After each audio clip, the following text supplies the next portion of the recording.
Welcome to the Psychedelic Passage podcast. My name is Jimmy Nguyen. I'm joined here by my co-host, Nick Levich. We have a very exciting topic for you all today, as well as a wonderful guest on our episode. I'd like to take a moment to introduce Dr. James Giordano. He's a PhD and a Master's of Philosophy, is a professor in the Department of Neurology and Biochemistry, chief of the Neuroethics Studies program, leads a subprogram on military medical ethics at the Pellegrino Center for Clinical Bioethics, special advisor to the Brain Bank, co-director of the O'Neill Pellegrino program in brain science and global health, law and policy at Georgetown University Medical Center in Washington, D.C. And Dr. Giordano is also a veteran, serving in the past as a U.S. Naval flight surgeon, serving with the United States Marine Corps. And so thank you for joining us here, Dr. Giordano. Thank you for having me. I really appreciate it. Yeah, you have quite a list of things on your accolades. And so we're really grateful to have the opportunity to pick your brain and have a dialogue that we feel may be helpful to our listeners. And today's topic will revolve around how to go about choosing the right psychedelic substance for you. And so Nick and I get this question so often. Pretty much every consultation call. Yeah, pretty much every interaction that we have with folks, given that we mostly talk to more psychedelic curious folks who are newer to psychedelics. And oftentimes, Nick and I find ourselves being able to talk anecdotally about some of these factors. And so I'm really excited to have a scientific background and some why around these things. But before we get into that, I'd love to just learn a little bit more about you, Dr. Giordano, and how, given your history and your resume, what got you into this intersection with psychedelics? So curious. I was 10 years old and a cousin brought me to Woodstock. I usually use that as sort of a personal introduction, but truth be known, I'm trained as a neuroscientist and a molecular and biochemical neuroscientist and as a neuropathologist. And a lot of the work that I had done, both my doctoral work and some of the clinical work and then subsequent the work I've done, examines various types of neurochemical networks, processes, specifically the serotonin system of the brain and dopamine system, together with the opioid system. And these systems are rather labile in some of their effects to a variety of different substances, most notably the psychedelic drugs that have been known to act directly through the serotonin system, but then also affect a number of things, if you will, downstream. And of course, we recognize that there are other drugs that have been used both recreationally as well as therapeutically, and in some cases illicitly, that engage the same systems. The amphetamine drugs and the stimulant drugs working through the brain's dopamine and norepinephrine system. And certainly, unless someone's been living under a rock, we understand that we're in the midst of an opioid crisis, most notably the tragedy of fentanyl. And those drugs work through the brain's opioid system, which then also engages other mechanisms in the body. But we were very interested early on in the brain's serotonin system. It's a rather old evolutionary system, so it's not only present in humans, it's present in a lot of other animals. But what's important about the serotonin system in humans, as we came to learn, literally as I was going through the academic ranks and engaging my research and sort of going up the, if you will, scholastic ladder, associate professor, etc., is that there is a lot of diversity in the system. And the way the system works is really parsimonious. It really keeps its system. And very simple. You got one brain chemical called serotonin, and it's capable of interacting with a whole bunch of post and presynaptic receptors. And let me make that easy for the listener. That's sort of like saying you have a single key that can turn a whole bunch of different locks. And those locks are on very different doors, and those doors are nodes and networks within the brain that open us up into various rooms of thought, emotion, experience, capability of imagination, memory, and a whole host of behaviors very often that go along with them, both in health and disease. So harnessing, if you will, that key and understanding those locks is really a very important aspect of medical neuroscience, but also it interfaces, as we know, with social neuroscience, legal neuroscience, and there are ethical issues that arise in and therefrom. So which came first? It sounds like the excitement and curiosity around neuroscience maybe was the foundation, and then at some point you had come across these psychedelic compounds and substances and maybe saw that interconnectedness there. Am I understanding that right? I mean, a bit of both. I grew up during the 60s. I was a kid of the early 60s, and I remember growing up and vividly watching those first rocket shots, the Mercury program, the Gemini program. I remember watching on television when Neil Armstrong took that first step on the moon. So this was an age of exploration, and I think that it was always a question of exploring the next frontier. I mean, if you recall, during the 1960s, there were some very innovative exploratory approaches to the highest reaches of the Himalayas and other mountain ranges. We were going to the depths of the ocean. I mean, if you recall, during the 1960s, the Jacques Cousteau series was huge. The bathysphere and the bathyscape, the Trieste going down to the depths of the Mariana Trenches. But then also there are a tremendous amount of scientific and biomedical discoveries that turn that lens inward, so that now, if you will, the exploratory frontier was the body, and probably at the cutting edge of that frontier was the brain. And so that iterative knowledge of the brain was very, very influential while I was growing up. And I'll tell you a true story. I've said it before in other lectures. I don't mean to sound redundant, but when I was about 6 or 7 years old, my dad took me to see the movie Fantastic Voyage with the now recently deceased late Raquel Welch, Stephen Boyd. And the premise was that they use a military technology, a miniaturization technology to miniaturize equipment. And what they did is they miniaturized a submarine with the crew that they inject into the human body to then travel into this diplomat's brain to be able to then use a new weapon at that time, which was a laser beam. I'm not kidding. To be able to dissolve a blood clot and therefore get this individual well to be able to then transmit these secrets to the United States from what would essentially be a Cold War country. Well, I saw that movie with my dad, and I was about 6 or 7 at the time. Came out in 1966. I guess it was about 7. And I thought it was the best thing I've ever seen. I mean, the whole idea of this going into the brain, and they were waxing very philosophical in the movie that this is the basis of our thoughts and our memories and our essence. Well, I just thought it was the coolest thing I'd ever seen. Plus, all the glow-winky and gizmo toys that they were using, I thought, this is what I want to do. And it didn't hurt that I'm, 6 years old, 7 years old, seeing Raquel Welch in a wetsuit. I was like, yeah, this is cool. So here I am, and now in my middle 60s. And in fact, this is really what I've been doing for the past 40 years. Not necessarily being injected into the body per se, but being able to take those exploratory journeys into different areas of the brain through the different tools that we have at our disposal. And it's been, for me, a fantastic voyage ever since. So, yeah.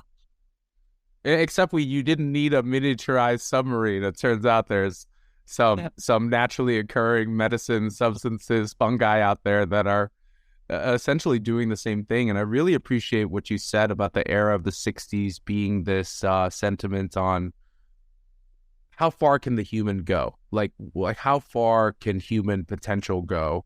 And it seems like a lot of that was directed internal as well. And so I'm curious, and getting into our dialogue and our conversation about how this affects the modern day psychedelic curious person. So we have a resurgence of information, of social acceptance, of anecdotal experiences, and in our society and the United States, there's likely a handful of psychedelics that folks will come across, more of the classic quote unquote serotonergic psychedelics. We're talking about psilocybin containing mushrooms, LSD, DMT and ayahuasca, maybe a handful of others. There are a couple of other classes, MDMA, ketamine. And so what would you start by sharing with folks? Because when Nick and I have these conversations, we're talking about effect, we're talking about duration, we're talking about intention.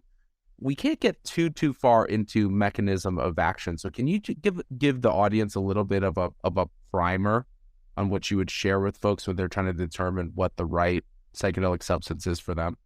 I mean, I think absolutely it's also important to discuss a bit of the history and historicity because they speak to the current attitudes, both medically as well as socially, right?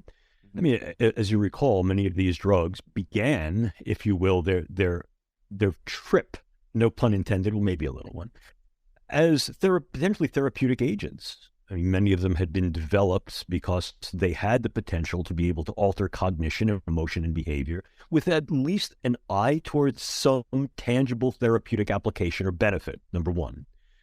Number two, they were very, very effective at doing what it was they were doing. I mean, if you actually follow some of the work in psychiatry during the 60s, which, again, was in many ways limited by the toolkit it had, particularly the investigative toolkit, what we knew about the brain in the 60s is discriminably different than what we know about the brain now in 2023, primarily based upon the tools that we had at our disposal. But clearly, these things worked to do something. So coming out of the 1950s into the 1960s, absent some of the more garish experiments, the one that probably comes to mind for most folks is the military one called MK Ultra.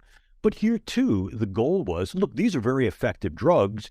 Could they expand the cognitive performance capabilities of either our own personnel, or could they be used at a variety of doses where dose may be impendent here to sort of say, well, all right, could they negatively affect the cognitive, emotional, and behavioral activities of opposing forces? In other words, could they be weaponized?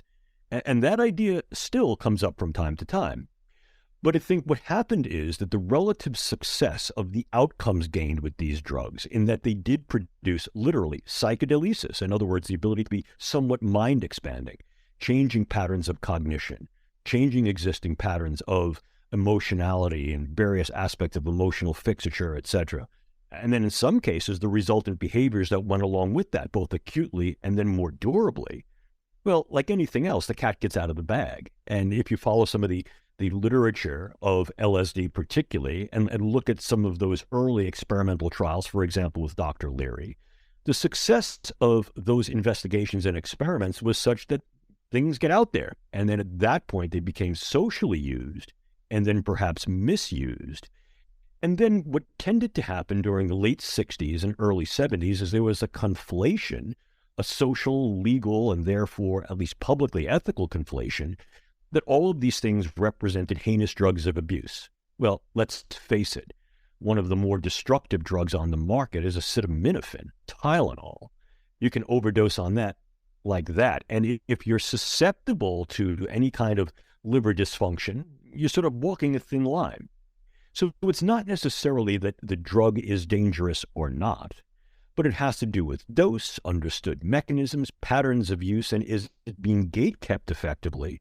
And is it really being usurped for its therapeutic benefit, or has it just sort of gotten, quote, out there, and therefore these patterns of social use and potential misuse have become de rigueur?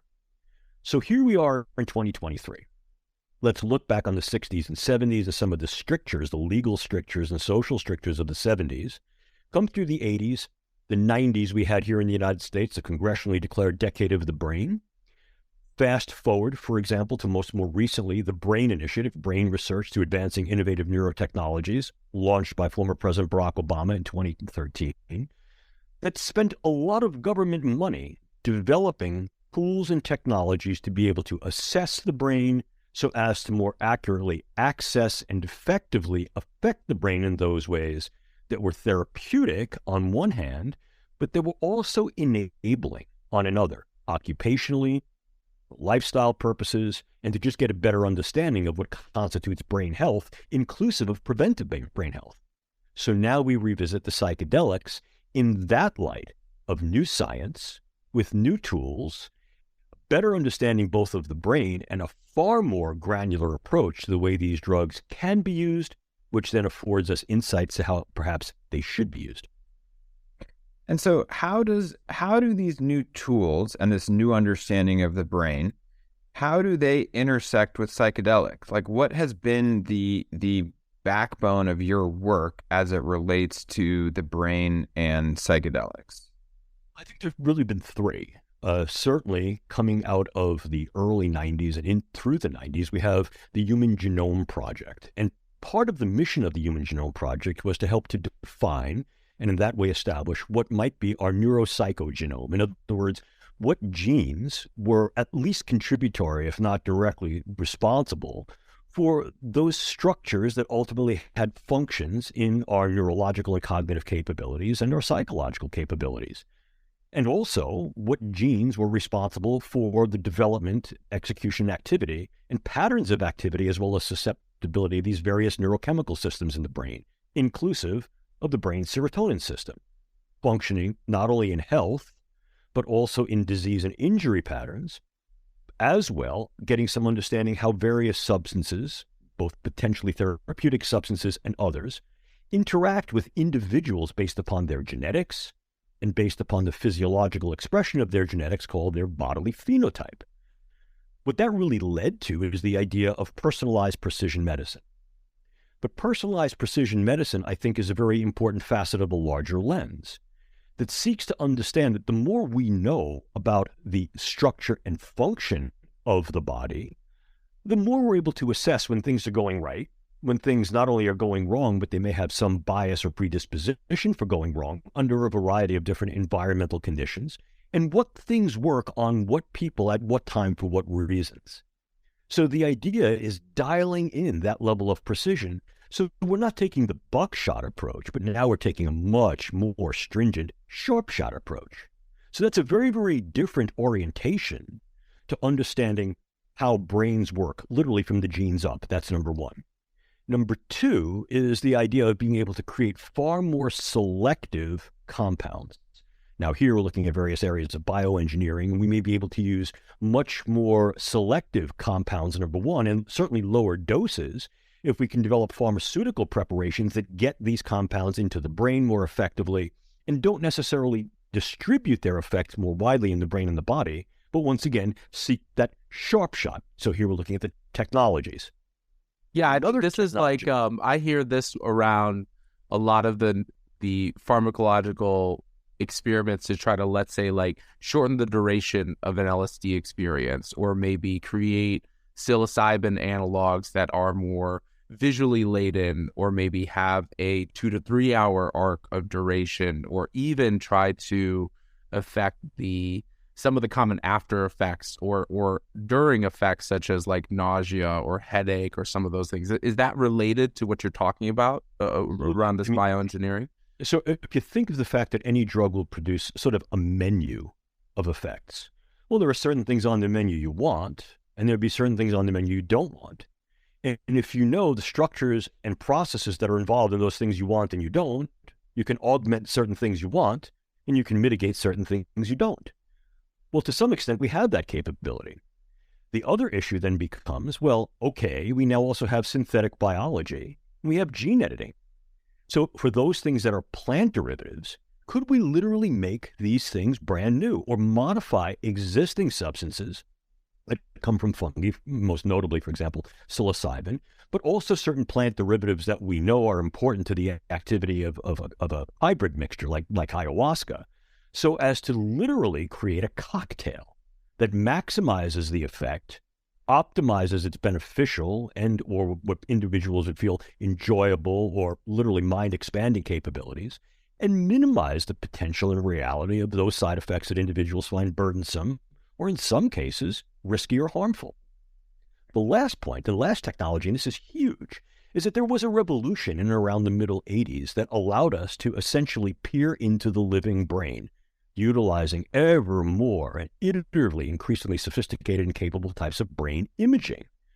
Now, what we can do with brain imaging, again, casting all limitations aside, and there are some, but we understand those working in the field, is it allows us to peer into the living brain to see where certain substances are working and gaining an effect, and also to seeing how the connectivities, the interactions, the real-time areas of nodes and networks that are communicating and talking to each other or not talking to each other in the brain are engaged, are modified, and how may actually be sustainably changed even after a particular pharmacological experience. So that's given us some real mechanistic and anatomical insight of what these things do and where they do it, and we can apply that, in some cases, very generally, But I think part of the mission is using these tools far more specifically on a personalized level to be able to determine who should get what, how it works, and what they shouldn't get. So I think we should dive into that question, because to the average listener of our show, either psychedelic curious or psychedelic interested, how do they navigate all of these various substances? Like, how do they choose what's best for them? I mean, Jimmy and I give our spiel when we chat with folks from our perspective as facilitators, but I'm curious from your perspective as a researcher and a scientist, how do you determine? I'll tell you, one of the reasons I'm actually on this program is because what you do provide to your listeners and to those who you mentor and you counsel is a prudent, pragmatic approach to that type of guidance. And I think that's important because what you're doing is you're translating the science that I and colleagues who do what I do, but like what I do, then provide to give your people the best information they can. And if we distill that, essentially, as we started the conversation, I mean, we really have about 3 major true psychedelics and some derivatives, and they all have slightly different effects. Mm-hmm. Certainly, we have one of the older substances, which is psilocybin, derivatized from mushrooms, both the dry mushrooms as well as other preparations, as well as the extract.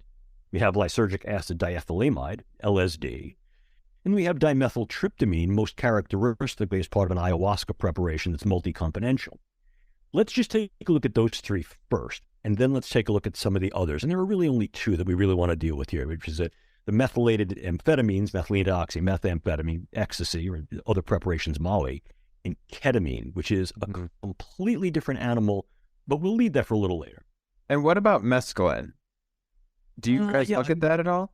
Yeah, we have. But I mean, I think one of the problems here with mescaline is that the dosing of mescaline is highly variable. And then, of course, the other issue is the mescaline preparations have been highly variable to date. Right. So I think one of the things we're seeing from the mescaline research is that there's a need for standardization of mescaline preparations so that the individual who obtains mescaline, inclusive of the clinician who may look to use mescaline therapeutically, can get a preparation, number one, that has high purity and good quality, and number two, are therefore able to dose that appropriately without worry about contamination of either dose level in terms of the actual level or other substances. Right. So with some of the other stuff, with psilocybin and or LSD and or DMT, most people from the scientific side would advise a relative engagement just along that pathway. So psilocybin might be for those individuals who are totally psychedelically naive, who may have some experience with other drugs, but are looking for a psychedelic experience that, number one, is very strongly dose dependent, not only on the extent of the experience, but on its manifestations, that doesn't really engage, at least at the lower doses, such a high level of situational and circumstantial derealization and or sort of a discontinuity of with one's sense of self, but certainly could. But that also allows a sort of iterative psychedelisis where you do feel the mind expanding capabilities very, very visually, at least at first, that also involves certain changes in cognitive patterns. And what one can find when dealing with psilocybin is that low doses of psilocybin can be very, very effective for the psychedelically naive. And then mid-level doses, after someone achieves what is the right dose for them to do what they want the drug to do, can be persistent over a fairly long period of time without any tolerance. So again, sort of determining what is the best for you. We like to always say, start with something that you're most going to be comfortable with. And for most people, that's psilocybin. Start low with a dose, go slowly with using that dose and sort of feeling out the parameters under different circumstances and situations in which you're tripping, and always have someone who's there and reliable for you. And then at that point, when you're comfortable, you ask the question, is that enough? Is that providing for me that level of psychedelisis, whatever that means to me, cognitive expansion, emotional release, re-identification, and I'm good with that. If it ain't broke, don't fix it. However, for those individuals who've had some experience with the psychedelics, what they may find is that there are certain psychedelics that are literally more viable for them. For example, there are some folks who will swear by LSD. Yeah, the psilocybin works for them, but LSD does what they want it to do. It gets them to that point of mind expansion, openness, creativity, perhaps also allows some level of sort of affiliation with the self that allows them to sort of ground their emotionality and gain re-perspectives on things. Psilocybin for them just didn't do it. But again, here too, if one is psilocybin experienced, and now one is going to go over to using some other compound, whether it's LSD or let's talk about DMT in a moment, start low, go slow. Interestingly, when we look at something like dimethyltryptamine, the potency of the dimethyltryptamine, as well as some of its ancillary neurochemical effects, creates a bit of a more potent experience. It's far more of a transcendental experience for most people. I mean, colloquially, it's referred to as the God molecule. And the issue there is that what you're seeing with dimethyltryptamine are three things. Number one, it binds very quickly and very hard. Number two, it stays bound for a while. And the fact that it stays bound changes the node network activities of a number of those involved networks in the brain that utilize serotonin. So what people are getting are sort of compound experiences in the first person, the phenomenological first person, that for them can very, very quickly take on spiritual, transcendent, and existential characteristics. So that's a little more potent. The other issue is that it's pretty rare to find individuals just doing DMT as a standalone. Most DMT is delivered as part of the ayahuasca preparation. And as you know, there's a whole ceremony that goes along with the ayahuasca preparation. And indeed, part of that is purgative. People feel they want to purge, they want to throw up. And there's a change in individuals' both physiology as a consequence of multiple ayahuasca inductions, as well as their cognitive appreciation of what's happened to them. But again, the ritual, the circumstance, and the engagement of the other activities and preparations in ayahuasca other than DMT are important to that experience. Yeah. So you can categorize those three. If I can jump in here really quickly, Sure. just to give a little bit of context for our listeners, for DMT, there's typically two formats that most folks will encounter. One is a smokable version of DMT or vaporized version of DMT, which is usually synthesized. There's also another smokable version, which is called Chenga, which is a combination of different DMT-containing herbs, plants, and then also combined with MAOIs, which are monoamine oxidase inhibitors. And so what many folks find is that if you're vaporizing or inhaling DMT, that duration is very short and very intense because of the way that your body metabolizes that. But then in combination with an MAOI and then ingested, that typically then follows the format of more traditional ayahuasca experiences where you have a longer, experience. And so those are very different. And even with, LSD, we're typically sharing with folks that that's a longer experience. You're strapping in for 8, 10, 12, sometimes 16 hours. Something that you said in an article that I read in the past possibly mentioned that it's the way that specific chemical compound binds to our serotonin receptors and the way that it fits exactly allows for a longer mechanism of action.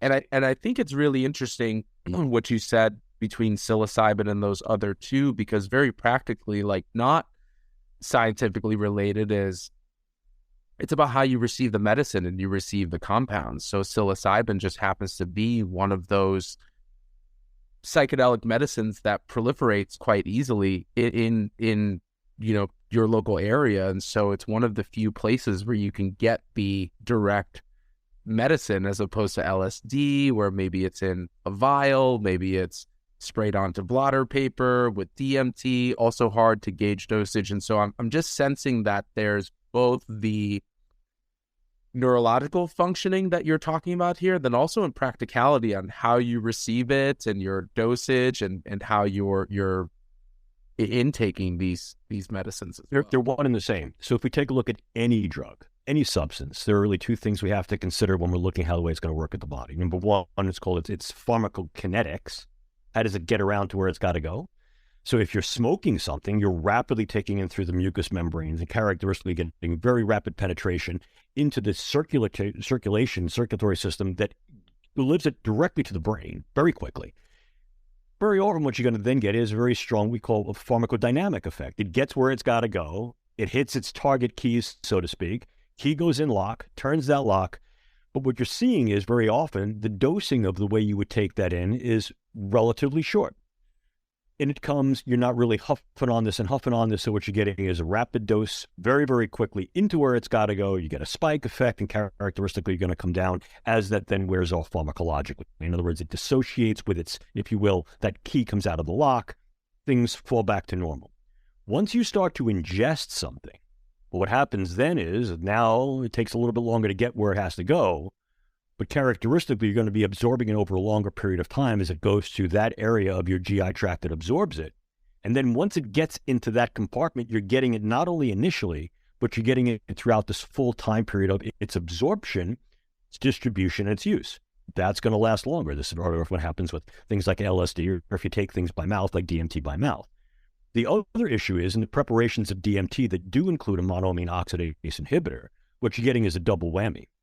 So now what you're doing is you're breaking down one of the principal enzymes that is necessary to break down the principal chemical through which the drug works. So you're elongating the effect of the chemical because you're making more serotonin available in the synapse.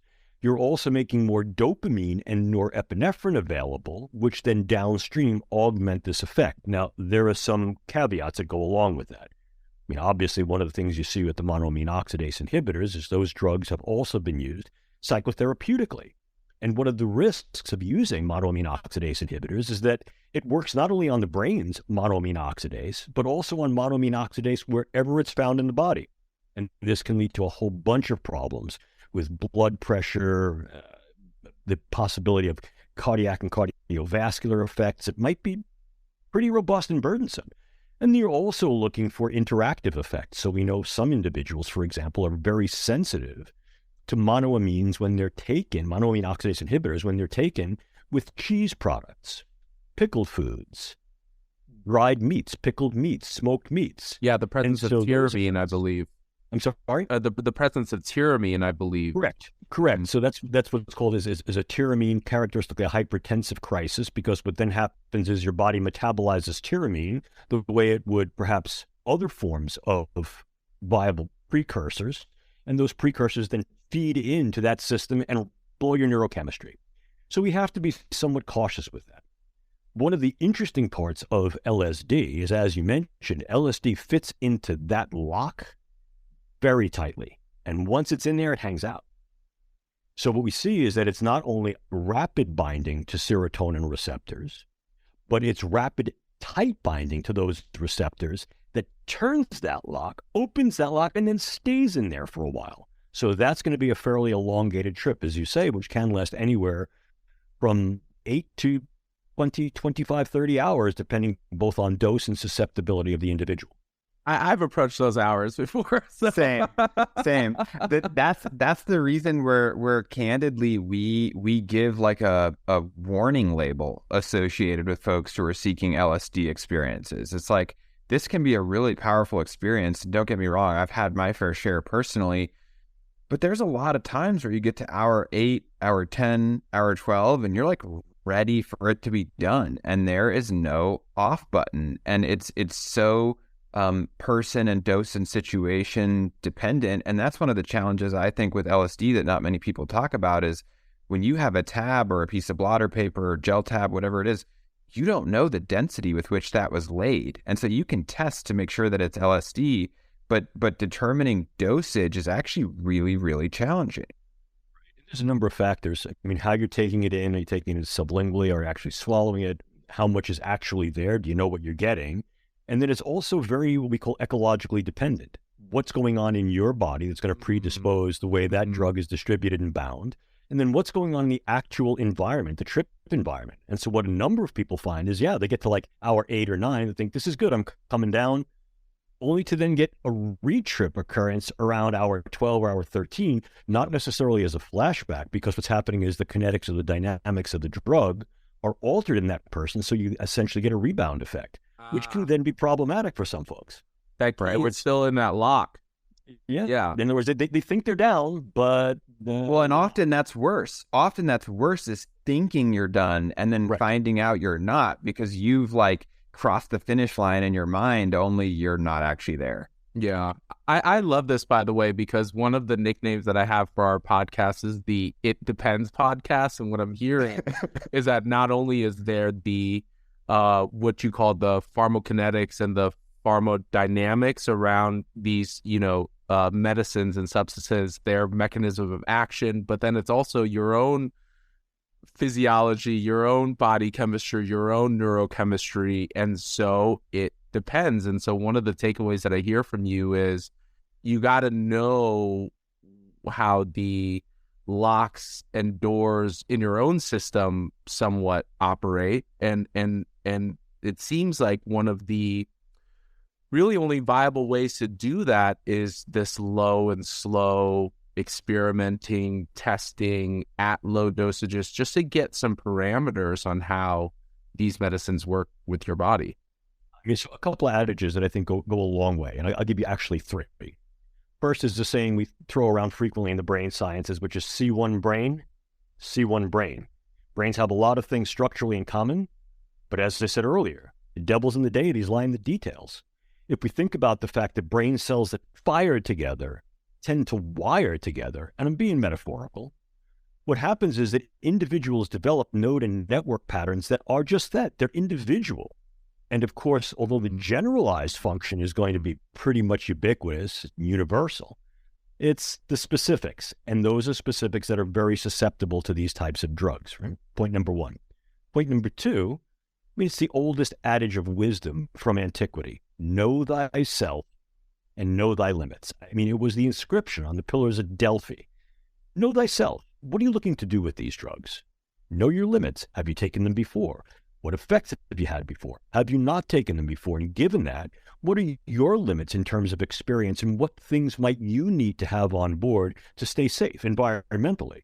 A friend, a tripping buddy, so to speak, as well as a safe spot that for you is environmentally secure, but that also has the necessary resources if, in fact, you feel, I need medical help here. And the third, and I think this is most important, we're talking about start low and go slow, correct? And this brings us into sort of what sometimes we call a research dilemma, called the Collingridge dilemma. In other words, you sometimes won't know unless you go, but you have to be prepared to take the trip. So the best way to be prepared is to gain as much information as you possibly can. Again, the beauty of podcasts like yours is that it not only provides that information in general, but it also provides a resource to the listener to be guided, or at least to be mentored to some extent. But also understanding the literature. And again, your podcast is a good resource for that. But know yourself. What have been your experiences, not only with psychedelic drugs, but with other drugs? What have your experiences been with alcohol? Are you using other substances at this time? Prescription drugs, illicit drugs, alcohol? Do you have medical conditions that might in some way be affected by the mechanism or process of these drugs? So again, knowing thyself and knowing thy limits is the best stance of preparation to then engage, start low and go slow, because you won't know unless you go. So this has been a really, really engaging and interesting topic of conversation, I think, for this episode. And I can already tell that we have a lot more that we want to discuss and dive into with Dr. Giordano. And so this might be a good time for us to pause this part of the dialogue, and then we'll continue on with an episode 2, a part 2, let's say, of this dialogue, so that we can dive deeper into not only the mind of Dr. Giordano, but the mind of all, psychedelic curious folks. So that'll wrap it up for part 1 of our episode with Dr. Giordano. Thank you for listening to this portion of the episode. You can download episodes of the Psychedelic Passage podcast anywhere you find your podcasts, whether that's Apple Music, Amazon, Spotify, iHeartRadio. If you like the show, please give us a rating or review. We're always open to feedback and comments from our community so that we can continue to provide this thought-provoking dialogue. So thanks for joining us this week.